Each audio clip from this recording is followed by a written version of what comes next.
Hello friends, स्वागत है आप सभी का मेरे यूट्यूब चैनल एजुकेशनल की 98 में। तो फ्रेंड्स, आज की इस क्लास में हम बात करने वाले हैं टॉप 25 हिंदी जी के प्रश्न हैं और ये मेरा चैनल का तीसरा क्लास है। तो चलिए आज का, अगर अभी तक आपने हमारे यूट्यूब चैनल को सब्सक्राइब नहीं किया है तो चैनल को सब्सक्राइब जरूर करें और बेल आइकन को ऑल प्रेस जरूर करें ताकि आने वाले ऐसे ही एजुकेशनल वीडियो आपको देखने को सबसे पहले मिले। तो चलिए आज का क्लास शुरू करते हैं। तो ये रहा पहला प्रश्न आपकी स्क्रीन के ऊपर कि पहला प्रश्न बोल रहा है कि ऊष्मा गति का कौन सा नियम ऊर्जा के संरक्षण के सिद्धांत के बराबर है।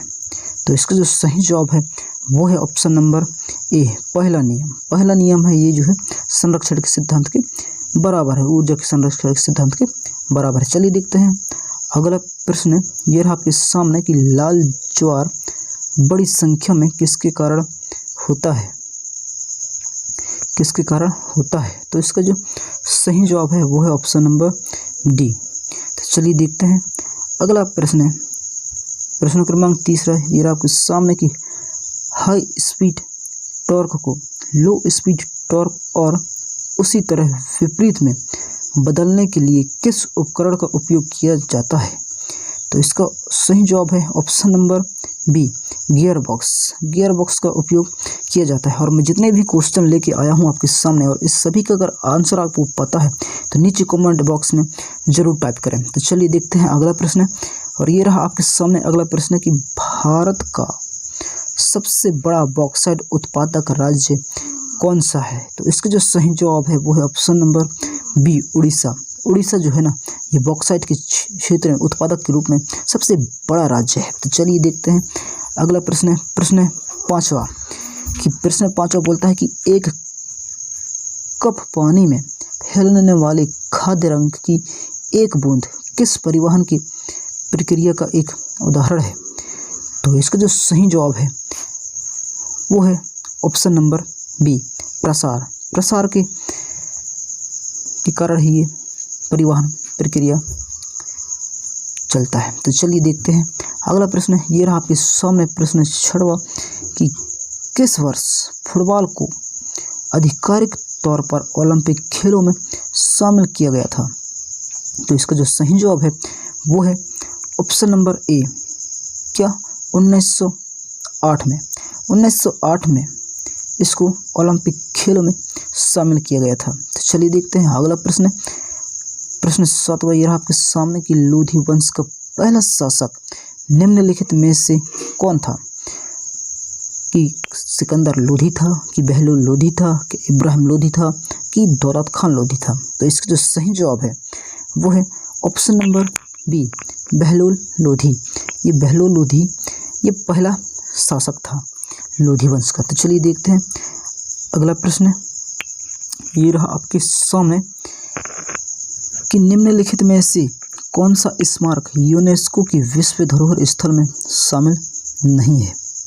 कौन सा है, अजंता की गुफा है, कि लाल किला है, कि फतेहपुर की सीकरी है, कि हवा महल है। तो इसका जो सही जवाब है वो है ऑप्शन नंबर डी, हवा महल। हवा महल जो है ये अभी यूनेस्को की विश्व धरोहर स्थल में शामिल नहीं है। तो चलिए देखते हैं अगला प्रश्न। प्रश्न 9वां क्या बोलता है कि काला घोड़ा महोत्सव ये हाल ही में भारत के किस राज्य में मनाया गया था। क्या मुंबई में मनाया गया, कि चेन्नई में, कि जयपुर में, कि राजस्थान में। तो इसका जो सही जवाब है वो है ऑप्शन नंबर ए, मुंबई में। मुंबई में मनाया गया ये महोत्सव। तो चलिए देखते हैं अगला प्रश्न। प्रश्न 10वां ये रहा आपके सामने कि भारत का पहला एक्वा मेगा फूड पार्क ये किस राज्य में स्थापित किया गया है। तो इसका आंसर पता हो तो नीचे कमेंट बॉक्स में जरूर दें। और इसका जो सही जवाब है वो है option number D, Andhra Pradesh. Andhra Pradesh में ये पार्क स्थापित किया गया है। चलिए देखते हैं अगला प्रश्न। आपके सामने की पहला की 11वां प्रश्न कि खेलो इंडिया यूथ गेम का तीसरा संस्करण जो हुआ था जनवरी 2020 में ये किस शहर में आयोजित किया गया था। कहाँ पर आयोजित किया गया था, इंदौर में, पुणे में, गुवाहाटी में या कोहिमा में। तो इसका जो सही जवाब है वो है option number C, Guwahati. Guwahati में ये संस्करण आयोजित किया गया था। चलिए देखते हैं अगला प्रश्न है, गुड ऑफ स्मॉल थिंग्स एक प्रसिद्ध पुस्तक है जो किसके द्वारा लिखी गई है? तो इसका जो सही जवाब है वो है option number C, Arundhati Roy. Arundhati Roy ने ये बुक है लिखी है। चलिए देखते हैं अगला प्रश्न है, ये रहा आपके सामने कि वायुमंडल में जलवायु परिवर्तन का प्रमुख कारण क्या है? तो ये सभी कारण हैं कि ओजोन की कमी और फिर ये स्ट्रोफेरिक ओजोन की रिक्ति का कारण है, ट्रोपोस्फेरिक ओजोन की रिक्ति का कारण, और इसका जो सही जवाब है वो है ऑप्शन नंबर डी, उपरोक्त सभी। ऑप्शन नंबर डी, उपरोक्त सभी, ये सभी आ जाएंगे इसमें। चलिए देखते हैं अगला प्रश्न है, ये रहा आपके सामने कि भारत में पहला कंप्यूटर कहाँ स्थापित किया गया था? तो कहाँ स्थापित किया गया था? तो ये स्थापित किया गया था कोलकाता में। इसका जो सही जवाब होगा वो है ऑप्शन नंबर सी।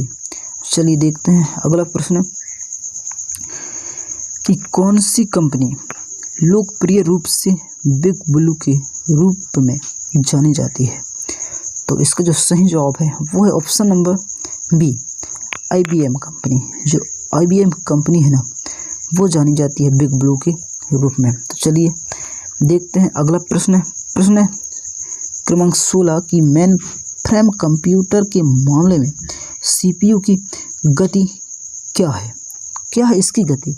30 से 1000 MIPS है कि 1 से 10 MIPS है कि 400 से 1000 MIPS है कि 200 से 9000 MIPS है? तो इसका जो सही जवाब है वो है ऑप्शन नंबर ए, 30 से लेकर 1000 MIPS है। तो इसका जो सही जवाब है वो है ऑप्शन नंबर ए। चलिए देखते हैं अगला प्रश्न है, ये रहा आपके सामने कि पित्त ज्वार ये किसके द्वारा फैलता है? किसके द्वारा फैलता है? वायु के द्वारा फैलता है कि मच्छर के द्वारा फैलता है कि हाउस फ्लाइंग के द्वारा फैलता है कि ए और बी दोनों में? तो इसका जो सही जवाब है वो है ऑप्शन नंबर बी, ये मच्छर के द्वारा फैलता है। जो ये पित्त ज्वार है ना, ये मच्छर के द्वारा फैलता है। तो चलिए देखते हैं नेक्स्ट प्रश्न, वो है कि मानव शरीर में जो मेरुदंड की नसों की कितने युग में उपस्थित हैं? कितने युग में उपस्थित हैं? 28 कि 31 कि 35 कि 43? तो इसका जो सही जवाब है वो है ऑप्शन नंबर बी, 31।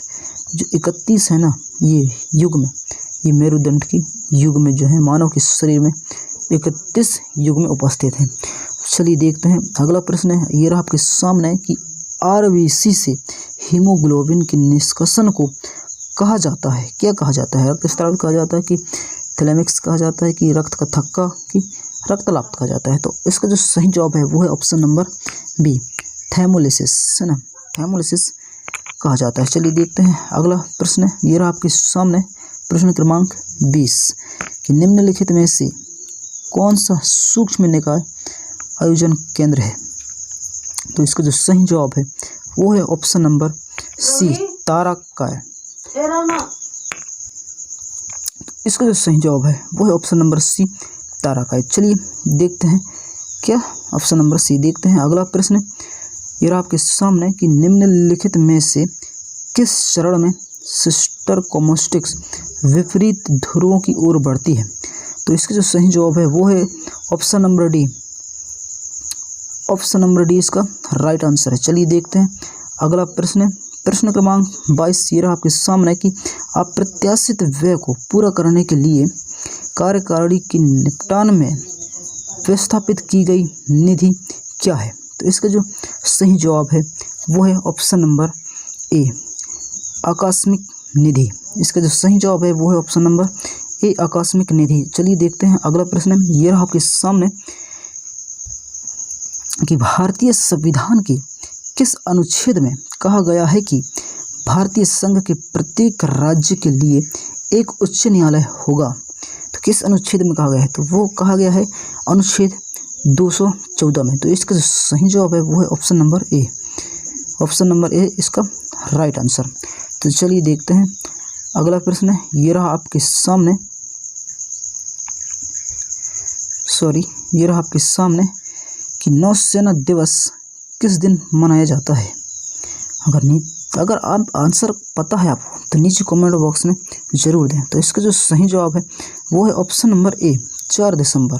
4 दिसंबर को मनाया जाता है नौसेना दिवस। तो इसका सही जवाब है ऑप्शन नंबर ए। चलिए देखते हैं अगला प्रश्न है, ये रहा आपके सामने कि निम्नलिखित में से कौन से राज्य की राज्य की सबसे लंबी तटरेखा है। तो इसका जो सही जवाब है वो है ऑप्शन नंबर डी। सही जवाब ऑप्शन नंबर डी। जो गुजरात है ना, गुजरात की तटरेखा सबसे लंबी तटरेखा है। तो आज की इस क्लास में बस इतना ही। मिलते हैं अगली क्लास में, तब तक के लिए जय हिंद, वंदे मातरम। अपना ख्याल रखिएगा।